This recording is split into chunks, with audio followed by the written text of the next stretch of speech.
기념주의를 맞아서 하나님께서 어떻게 이 나라를 지켜주셨는지, 그리고 우리가 왜 하나님 앞에 이렇게 선택을 받아 하나님의 백성이 되었는지, 그리고 이 하나님의 백성된 우리가 이 나라를 위해서 우리는 무엇을 해야 하는지 한번 생각해보는 그런 시간이 꼭 되시기 바랍니다. 여러분, 한번 우리 스스로에게 한번 물어보겠습니다. 우리 민족이 왜 서로 죽이고 죽이는 이 전쟁을 했을까요? 왜 서로 죽이고 죽는 이 전쟁을 했을까? 그 전쟁터에서 정말 아무 이유도 모른 채 죽어갔던 우리 수많은 군인들, 학도병들, 그리고 그 전쟁의 참화 속에 죽어갔던 수많은 민간인들, 그들은 왜 죽어야만 했을까? 그리고 이제 전쟁을 알지 못하는 우리 후세대, 지금 우리 세대의 사람들은 과연 이 전쟁을 어떻게 바라보아야 할 것인가? 여러분들 한번 스스로에게 꼭 질문을 던져보시기 바랍니다. 우리 대한민국은 어느덧 전쟁이 끝나고 벌써 72년이 되었습니다. 우리 한반도 역사에 있어서 70여 년 동안 전쟁이 없었던 시대는 유일한 세대를 살고 있는 사람들이 바로 저와 여러분들입니다. 그러다가 보니까 오늘 이 시대의 사람들은 전쟁을 알지 못합니다. 오늘 우리 성경은 이렇게 이야기합니다. 여호와께서 가나안의 모든 전쟁들을 알지 못한 이스라엘을 시험하려 하셨다. 2절 말씀을 보면 이스라엘 자손의 세대 중에 아직 전쟁을 알지 못하는 자들에게 라고 하는 말이 있습니다. 전쟁을 알지 못하는 세대, 전쟁을 알지 못하는 세대들에게 전쟁은 과연 어떤 의미를 가지는 것일까? 그리고 전쟁을 알지 못하는 세대는 전쟁을 어떻게 바라보는 것일까? 그리고 우리 전쟁을 알지 못하는 우리 세대는 과연 전쟁을 어떻게 이해를 하고 어떻게 우리 다음 세대에게 가르쳐야 할 것인가? 오늘 말씀을 통해서 한번 꼭 다시 한번 생각해 볼 수 있기를 바랍니다. 여러분, 6.25 한국전쟁이 얼마나 고통스러운 전쟁이었는지 여러분들은 아십니까? 제2차 세계대전 이후로 전 세계적으로 가장 큰 전쟁이 바로 이 6.25 한국전쟁입니다. 참전 유엔국만, 전쟁에 직접 참여한 유엔국만 16개국입니다. 거기다 남한, 우리 대한민국과 북한군이 붙었습니다. 거기에 중공군과 심지어 지금도 밝혀지고 있지만 러시아 공군이 북한 군복을 입고 전쟁에 참전했다라고 이야기를 합니다. 적어도 20개국 이상의 군인들이 이 한반도에서 전쟁을 벌였습니다. 그리고 얼마나 많은 사람들이 죽었는지 모릅니다. 6.25 전쟁으로 죽은 국군의 숫자만 22만 명입니다. 젊은 청춘 22만 명이 전쟁터에서 쓰러져 죽어갔습니다. 전쟁에 참여한 유엔군, 북한군, 중공군, 그리고 남북 민간인 도합, 6.25 전쟁에서 죽은 사람의 숫자는 400만 명을 넘어갑니다. 우리나라 인구가 그때 남북한 합쳐서 3천만이 되지 않을 때입니다. 10분의 1 이상이 전쟁으로 희생이 되었습니다. 30만 명의 전쟁 미망인이 발생했고 10만 명의 전쟁 고아가 발생했습니다. 남쪽의 인사들 8만 5천 명이 납북되어서 북한으로 끌려갔습니다. 1천만 명 이상의 이산 가족이 생겨났습니다. 6.25 전쟁 3년 기간 동안 535명의 목사님들이 전쟁터에서 학살을 당했습니다. 이 전쟁을 하는 동안 우리나라에 2122개의 교회가 불에 타 전소되었다라고 기록은 전하고 있습니다. 정말 아무것도 없는 나라, 그야말로 잿더미가 되어버렸습니다. 최근에 자료가 없어서 제가 어제도 찾아보려고 이렇게 아무리 인터넷을 뒤져도 저는 못 찾겠더라고요. 그런데 보니까 2008년도 한국정보통계원이라고 하는 곳에서 조사를 한 것을 보면 2008년도니까 지금부터 약 한 17년 전의 통계니까 이건 정말 오래된 통계인데요. 그때 당시에 우리나라 초등학생들을 대상으로 조사를 했더니 35.1%가 6.25 전쟁은 북한이 쳐들어온 것이 아니다라고 답을 했습니다. 그 남한이 북한을 쳐들어간 전쟁으로 그렇게 아이들이 대답을 했다. 그 아이들이 지금 우리나라의 30대 중반에서 40대 초반의 장년이 되어 있습니다. 심지어 50.7%는 6.25 전쟁이 조선시대에 일어난 전쟁이라고 대답을 했다. 여러분, 이게 진짜 이게 맞는 통계인지 모르겠는데 일단 우리 한국정보통계원에서는 그렇게 발표를 했습니다. 같은 해에 행정안전부, 지금의 우리 이제 행정안전부, 옛날 내무부죠. 행정안전부에서 조사를 한 것을 보면 전국 중고등학생들을 대상으로 설문조사를 실시했는데요. 무려 중고등학생들의 그때 당시에 56.8%가 6.25 전쟁이 몇 년도에 일어난지 전쟁 발발 연도를 몰랐습니다. 1950년에 전쟁이 일어났다는 사실을 모른다. 심지어 38%는 다시 전쟁이 일어난다면 나는 도망가겠다 라고 대답을 했습니다. 더 재미있는 것은요, 15.5%의 학생들은 외국으로 도망가겠다, 국내에서 도망가겠다가 아니고 전쟁이 일어난다면 외국으로 도망가겠다 라고 대답을 했습니다. 적극적으로 전쟁이 일어나면 나도 나가 싸우겠다라고 대답한 사람은 중고등학생들의 17.8%밖에 되지 않았다라고 통계는 이야기를 하고 있는데요. 정말 이것이 오늘 우리들의 모습입니다. 지금은 더하면 더했지 덜하지 않을 것이다. 솔직한 심정으로 솔직히 대답을 한다면 여러분들은 어떻습니까? 전쟁이 일어나면 나가서 싸우겠습니까? 아니면 도망가겠습니까? 여러분들은 솔직히 뭐 이런 것 저런 거 남의 눈치 볼 것 없이 이야기한다면 할 수만 있다면 도망가겠죠, 그죠?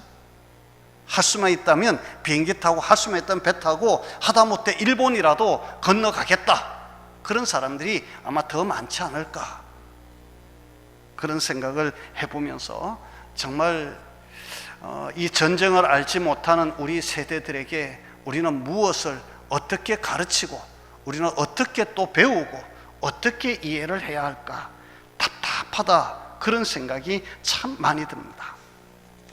여러분, 오늘 성경을 보면 여호와께서 가나안의 모든 전쟁들을 알지 못하는 이스라엘을 시험하려 하셨다라고 하는 이 말씀을 1절에 적고 있습니다. 이게 무슨 말씀이냐 하면,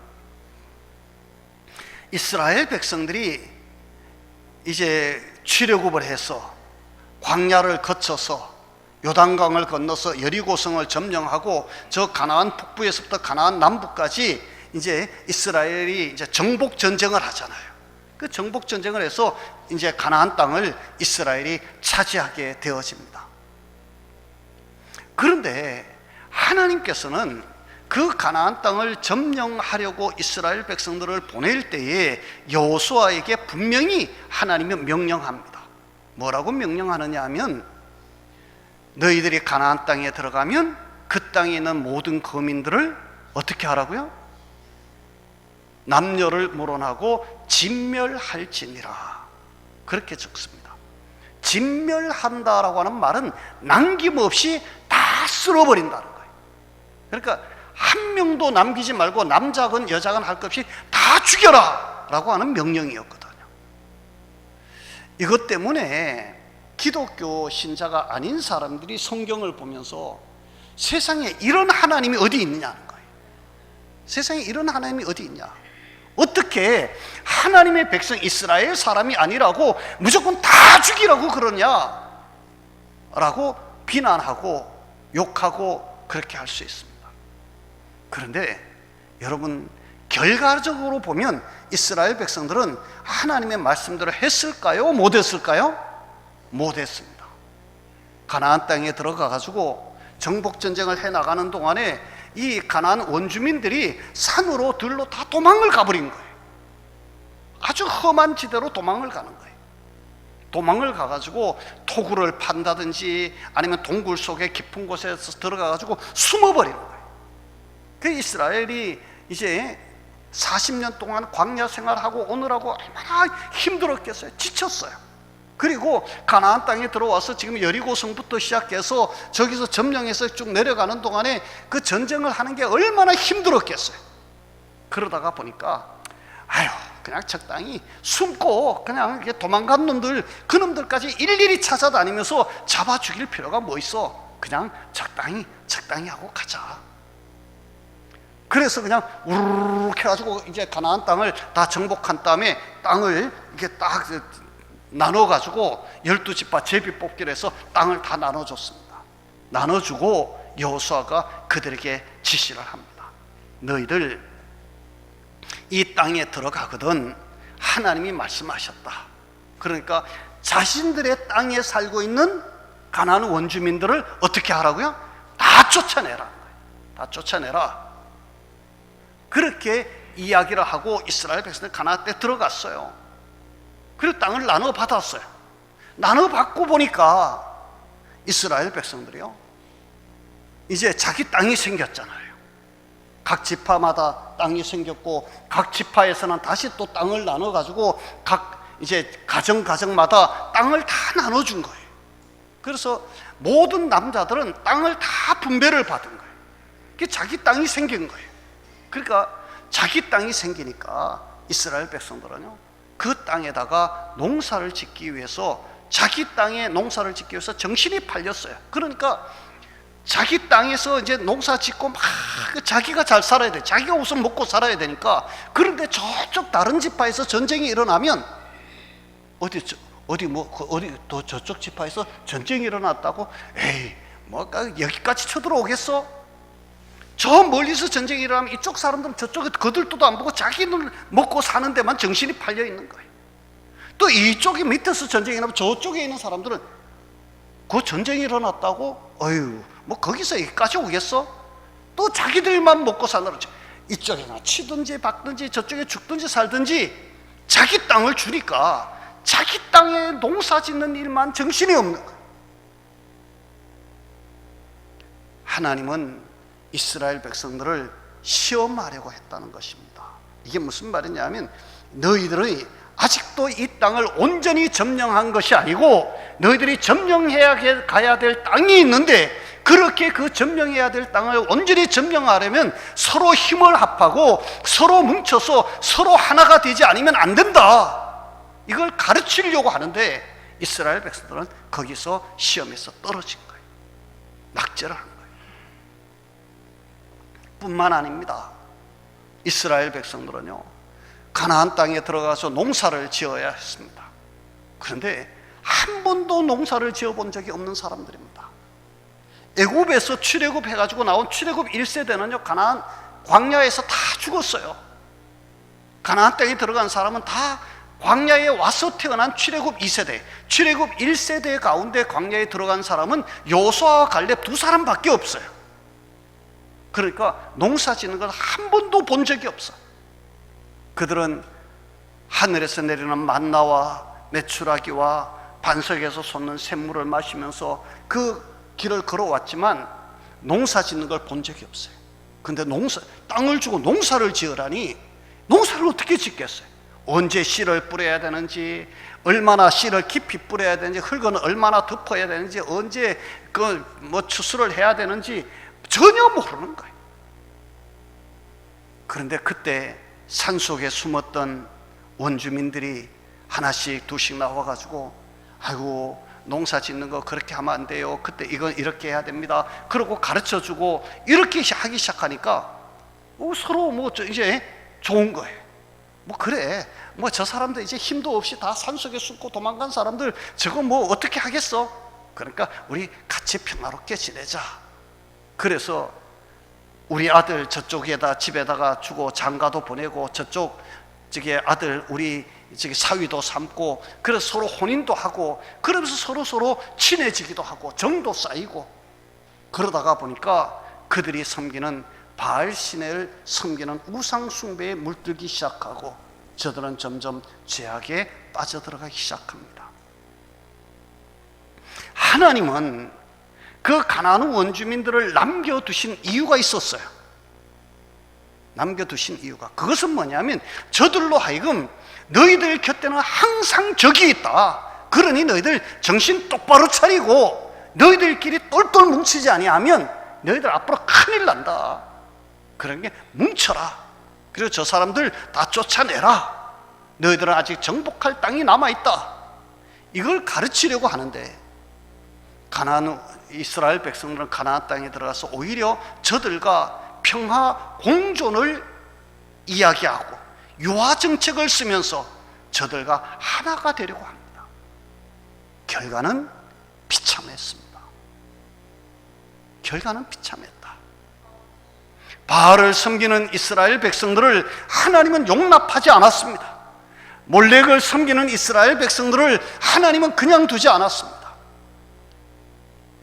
블레셋을 보내서, 아수르를 보내서, 바벨론을 보내서 이스라엘을 침략하게 하고 이스라엘 백성들은 수없이 죽으면서 포로로 잡혀가고 나라가 멸망지경에 이르고 결국은 2000여 년 동안이나 나라를 잃어버렸을 뿐만 아니라 제2차 세계대전 때는 히틀러 같은 사람에 의해서 600만 명이 넘는 이스라엘 유대인들이 가스실에서 학살을 당하는 비참한 결과를 가졌습니다. 여러분, 성경이 우리에게 말합니다. 전쟁을 알지 못하는 세대가 분명히 기억해야 할 것이 있습니다. 전쟁은 결코 말로만 이게 평화를 유지할 수 있는 것이 아니다. 말로만 평화가 유지되어지는 것은 아닙니다. 평화는 우리의 이상만 가지고 절대로 유지되어지는 것도 아닙니다. 이스라엘 백성들이 약해졌을 때 적들은 항상 그들을 침략했습니다. 지금 우리는 러시아와 우크라이나 전쟁을 봅니다. 이스라엘과 이란과의 전쟁도 봅니다. 여러분, 힘없으면 당하는 것입니다. 이것이 세상의 정치적인 원리이고 전쟁의 원리입니다. 오늘 우리는 북한과 평화를 누리면서 같이 공존해 살기를 원합니다. 그러나 그것이 우리의 뜻대로만 되어질까요? 여러분, 북한은 핵으로 우리를 위협합니다. 얼마 전에 미군에서 그리고 일본에서 우리나라 한국 전쟁이 일어난다면 어떻게 될까 시뮬레이션 이렇게 한 것을 우리 발표한 거 이렇게 보았습니다. 만약에 북한이 우리 서울에다가 일제 일본에다 떨어뜨렸던 핵무기 같은 거 1개 정도만 서울에 떨어뜨리면 어떤 일이 일어날까? 약 250만 명이 즉사할 것이다. 그리고 그 이후로 수많은 사람들이 방사능 낙진에 의해서 오염되어지고 고통당할 것이다 이야기를 합니다. 그런데 북한은 지금도 공개적으로 핵으로 우리를 위협하고 협박을 합니다. 그런데 우리는 편안합니다. 전쟁이 무엇인지를 모르기 때문입니다. 여러분, 우리가 깨어 있어야 할 이유입니다. 우리가 북한과 전쟁을 하자고 하는 이야기가 아닙니다. 우리는 평화롭게 살기를 원합니다.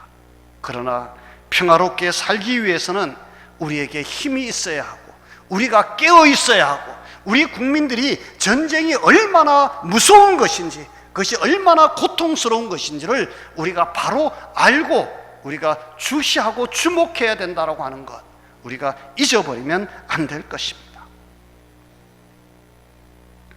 전쟁을 알지 못하는 세대들에게 하나님은 전쟁이라고 하는 것이 어떤 것인지, 그리고 그 전쟁에 하나님께서 어떻게 개입하시는지를 가르쳐주고 싶어 했습니다.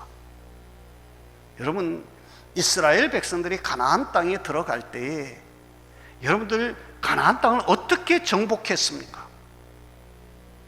이스라엘 백성들이 이 광야를 지나서 요르단, 지금의 요르단이죠, 이쪽을 지나가지고 요단강을 건너서 처음으로 맞이했던 가나안 땅의 첫 성이 여리고성입니다. 여리고성 전투가 어떠했는지 여러분들 다 아시죠? 여리고성은 세워지고 난 이후에 한 번도 그때까지 정복된 적이 없는 성입니다. 난공불락의 성입니다. 이스라엘 정탐꾼들이 가서 보고 와가지고 초롱성 같다라고 이야기했던 성이 여리고성입니다. 여리고성은 토성입니다. 그냥 흙으로 쌓아서 성을 만들었습니다. 그런데 이 성을 얼마나 두껍게 쌓았는지 여러분들 기생 라합의 집이 성벽 제일 위에 있었고요, 그 성벽 위로 마차가 다녔어요. 그러니까 성벽을 이렇게 쌓고 그 성벽 위에 집을 짓고 그 성벽 그 위로 마차들이 막 다닐 수 있는 그런 토성입니다. 그러니까 웬만한 거 가지고 두들겨도 이 성이 무너지지 않습니다. 그런데 여리고성은요, 이중성입니다. 하나만 성을 이렇게 성벽을 쌓은 것이 아니고 성벽을 쌓고 그 안에 해자처럼 이렇게 중간에 지역을 하나 두고 그 다음에 또 성벽을 또 쌓았어요. 이중성으로 쌓아가지고 성을 하나를 넘는다고 해서 이게 안 되는 거예요. 그러니까 이 성은 이게 인간의 힘으로 공략이 불가능하다라고 이야기할 만큼 든든하게 지어진 성입니다. 그런데 그 성이 무너졌습니다. 어떻게 해요? 성경의 기록을 보면 이스라엘 백성들이 제사장을 앞장 세우고 법궤를 메고 이 성을 하루에 한 바퀴씩 돌았습니다. 일주일 동안 7일 동안 한 바퀴씩 돌고 마지막 날에는 7바퀴를 돌고 그들이 여호와를 외쳤습니다. 큰 소리로 여호와를 외칠 때에 하나님께서 그 성을 와르르 무너지게 만들었고 이스라엘은 그 성을 정복했습니다. 무엇을 이야기하려고 하는 것일까요? 하나님께서 너희들을 도와주셔서 이 전쟁에서 너희들이 이겼고 너희들이 하나님의 도우심 가운데 너희들이 지금 여기에 이렇게 가나안 땅에 들어와서 지금까지 이렇게 살고 있다고 그걸 가르쳐 주려고 하나님께서는 이 전쟁을 만들었습니다. 그리고 이스라엘 백성들은 자손들에게 계속해서 그것을 가르쳤는데요, 이게 시간이 지나다가 보니까 그만 그런 것들을 다 잊어버렸다는 거예요. 그렇게 이제는 부모도 자식에게 안 가르치고 자식들도 거기에 대해서 관심 없고 잊어버린 세대가 되어버렸다. 여러분, 어떤 의미에서 보면 전쟁을 알지 못하는 세대는 행복한 세대입니다. 전쟁이 아픈 기억이 없으니까요. 오늘 우리 세대가 그렇습니다. 우리는 전쟁이 무엇인지를 모릅니다. 그런데 여러분, 그러다가 보니까 우리는 우리 한국 전쟁을 어떻게 하나님이 우리 한국을 도와서 이 전쟁에서 승리하게 했고 오늘 우리가 이렇게 자유를 누리고 있는지조차도 알지 못한 채 살아갑니다. 여러분, 하나님의 도우심이 없었더라면 우리나라는 지금 어떻게 되었을까요? 저 북한같이 되었을 것입니다. 아니, 북한이 되었을 것입니다. 지금 북한 사람들이 얼마나 어렵게 살고 있는지 여러분들은 이런저런 정보를 통해서 우리가 참 많이 듣습니다. 하나님이 도와주시지 아니했더라면, 여러분, 6.25 전쟁이 일어나자마자 3일 만에 수도 서울이 함락이 됩니다. 한 달여 만에 낙동강 그 밑으로 부산하고 요 경상도 그 조금 밑에 그 정도만 남고 모든 땅이 북한에 다 넘어갔습니다. 그런데 여러분, 우리나라를 돕는 역사가 일어납니다. 유엔군이 참전을 합니다. 여러분, 유엔군 참전은요, 이건 우리가 전쟁사를, 한국 전쟁사를 보면 기적입니다. 그때 구소련, 소비에트 연방이죠. 그 소련이 상임이사국입니다. 거부권을 행사하면 유엔군 못 옵니다. 그런데 이 소련 대사가 그날 회의에 오다가 무슨 일이 있어서 참석을 하지 못하고 이것이 거부권이 행사되지 않아서 유엔군이 우리나라에 올 수 있게 됩니다. 그 유엔군이 참전을 해서 우리나라가 지금 이렇게 이 전쟁에서 이겼고 이만큼 이제 살아왔습니다. 여러분, 우리는 이것을 가르쳐야 합니다.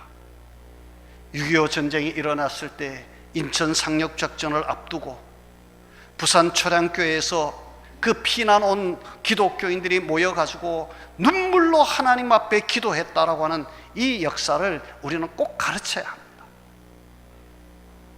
하나님께서 우리를 지켜주셨다. 하나님께서 우리를 도와주셨다. 그래서 우리가 지금 이만큼 살 수 있게 되었고 지금 이만큼 우리가 누리게 되었다고 우리 후손들에게, 우리 자녀들에게 가르쳐야 하는 것입니다. 그리고 너희들이 이 나라를 꼭 지켜야 된다고 가르쳐야 하는 것이죠. 그 다음에 여러분, 전쟁을 알지 못하는 세대에게 우리가 꼭 해줘야 할 이야기가 있습니다. 여러분, 전쟁은 왜 일어나는 것입니까? 도대체 전쟁은 왜 일어나는 것일까? 여러분, 많은 역사가들은 우리 한국 전쟁을 가리켜서 외세의 개입 때문이다, 혹은 뭐 당시에 어떤 정치적인 그런 상황 때문이다, 뭐 별의별 이야기를 다 합니다. 뭐 미국의 에치슨 장관이 어쩌고 뭐가 어쩌고 트루먼이 어쩌고 뭐 별 얘기를 다 합니다. 그러나 그것은 일반 정치학자들이나 역사학자들이 하는 이야기고요. 성경이 우리에게 말하는 전쟁의 원인이 무엇일까? 성경은 전쟁의 원인을 이야기할 때 하나님의 절대적인 주권과 섭리라고 하는 측면에서 이해를 합니다. 하나님은 전쟁이라고 하는 도구를 통해서 하나님 앞에 죄악된 백성들이나 나라를 징계하시기도 하시고 그들을 고치기도 하시는 경우가 참 많습니다. 성경에 보면 대부분의 전쟁이 그렇게 일어납니다. 한마디로 말하면 6.25 전쟁은 외세의 개입, 정치적인 이념, 정치적인 무엇이 아니라 결국은 이 민족의 죄악 때문이었다. 성경에서 말하는 답은 그렇습니다. 그러면 우리 민족의 죄악이 뭐가 그렇게 크고 많아서 6.25와 같은 이런 전쟁을 치렀을까? 여러분, 우리나라가 얼마나 많은 우상을 섬겨왔는지 여러분들 아시잖아요. 특히나 일제시대 때 신사참배로 인한 이 기독교인들의 타락, 우상에 물들었던 그 아픈 역사를 우리는 잊어버려서는 안 될 것입니다. 앞으로도 마찬가지입니다. 대한민국이 안전한 나라, 평화로운 나라, 우리 후손들이 정말 평안하게 살아갈 수 있는 나라를 만들려면 우리 먼저 믿는 저와 여러분들이 정신 똑바로 차리고 우리가 우상에 물들지 않아야 하고 죄악에 물들지 않아야 하고 우리가 하나님의 말씀 가운데 바로 살아야 된다라고 하는 것 우리가 꼭 기억할 수 있기를 바랍니다. 소돔 고모라 성이 멸망한 것은 거기에 죄인이 많아서가 아니라 하나님을 온전히 믿고 따르는 의인 5명이 없었기 때문이라고 하는 사실을 우리는 잊지 말아야 합니다. 저와 여러분, 우리는 전쟁을 알지 못하는 이 세대에 속한 사람들입니다. 우리가 정말 이 나라와 이 민족이 앞으로도 전쟁 없이 평안하게 살아가는 그런 나라가 될 수 있도록 우리 모두가 깨어서 기도하고 우리가 정말 하나님의 말씀대로 바로 살기로 작정하고 깨끗하게 사는 그런 은혜가 꼭 있어서 우리 후손들이 이 땅에서 대대손손 정말 평화를 누리고 정의롭게 공의롭게 그렇게 살아갈 수 있게 되기를 주의 이름으로 축원하고 축복합니다. 우리 한번 기도하겠습니다. 하나님 아버지, 평화를 얻기 위해서는